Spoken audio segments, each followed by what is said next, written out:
दोस्तों, Brajnandan Yadav Asian event news के लिए आज मैं आपके सामने बहुत ही एक इम्पोर्टेंट मुद्दा लेके आया हूँ। जो राजनीतिक रूप से ये मुद्दा है, वो मुद्दा ये है कि बहुजन समाज पार्टी की मुखिया जो है मायावती जी, वो आजकल मुस्लिम वोटों के पीछे क्यों पड़ी हैं और उसका क्या कारण है।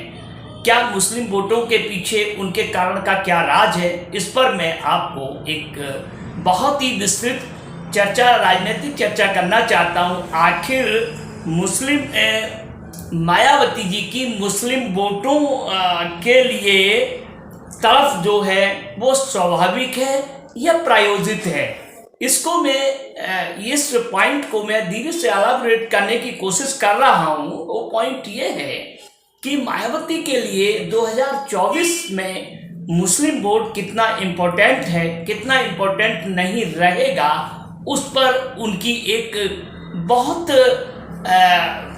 एक दूरगामी रणनीति दिखाई देती है।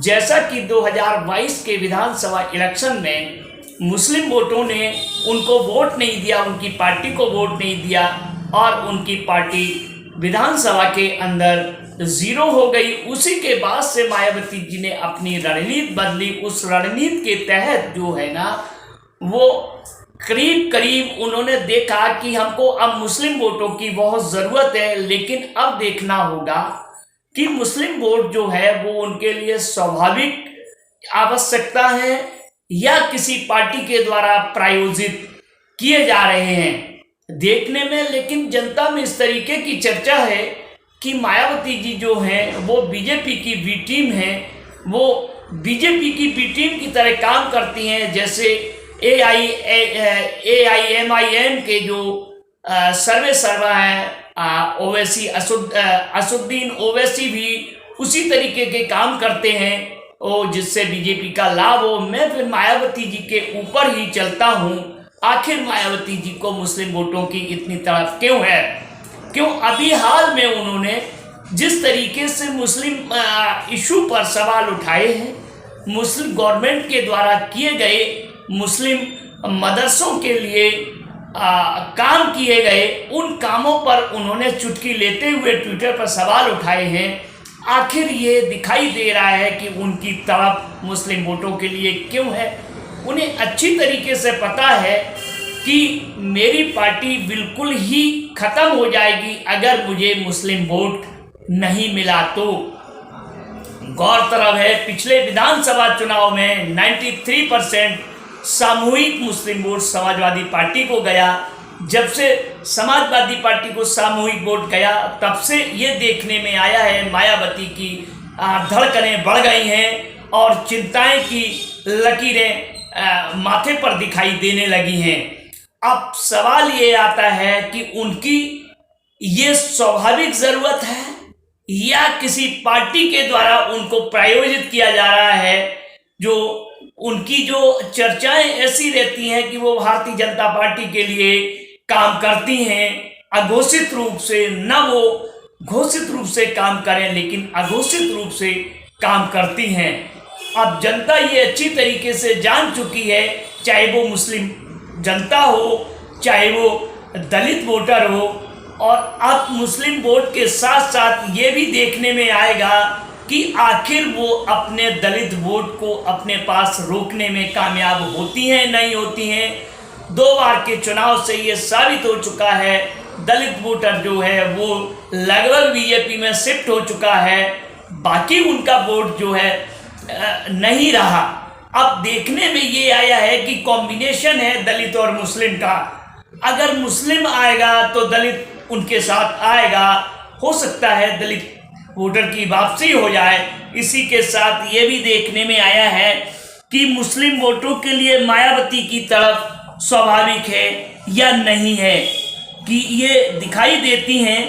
अब आगे ये भी दिखाई दे रहा है कि विधानसभा चुनाव के अंतर्गत उसके चलते उनको मुस्लिम वोट बिल्कुल नहीं मिला था। अब देखा ये जा रहा है कि विधानसभा आखिर सरकार ने जिन मुद्दों को मदरसा बोर्ड के जिन मुद्दों को उठाया है, जिन पर अपनी सरकार के द्वारा प्रायोजित सुविधाएं दी जाने की कोशिश की गई है। उन सुविधाओं में मीन मैच निकालते हुए मायावती जी ने ये भी कोशिश की है साधने की मुस्लिम बोर्ड को कि देखो हम ही आपके खैर ख्वाह हैं और कोई आपके खैर ख्वाह नहीं है। उल्लेखनीय है कि कई बयान उन्होंने शुरुआत में समाजवादी पार्टी के उसमें दिए, पक्ष में दिए अघोषित रूप से, लेकिन समाजवादी पार्टी की तरफ से कोई भी रेस्पॉन्स नहीं आया। उसके बाद वे मुस्लिम वोटों की तरफ आकर्षित होती हुई दिखाई दी, तड़पते हुए, मतलब उनकी तड़प महसूस की गई। और तड़प के साथ साथ अब ये देखना है कि हम बार बार कई बार रिपीट कर चुके हैं कि स्वाभाविक है या नहीं है। अगर स्वाभाविक है तो मुस्लिम वोट उनकी तरफ बहुत कोशिश करनी पड़ेगी, बहुत आपको विश्वास जमाना पड़ेगा मुस्लिम्स के अंदर कि मैं आपके लिए उसी तरीके से काम कर रही हूं। लेकिन आपके ऊपर ऐसा कहा जाता है, ऐसा प्रतीत होता है, ऐसा देखने में आया है कि आपके ऊपर एक चस्पा लग चुका है, एक आपके ऊपर ये दाग लग चुका है कि आप बीजेपी के लिए अघोषित रूप से काम करती हैं। और मुस्लिम वोट के अंदर ये सोच बनती चली गई कि हम इनको वोट देके करेंगे क्या। ये तो जीतने के बाद में घोषित रूप से बीजेपी के साथ चली जाएंगी और 3 बार उत्तर प्रदेश में बीजेपी के साथ सरकार बना चुकी हैं।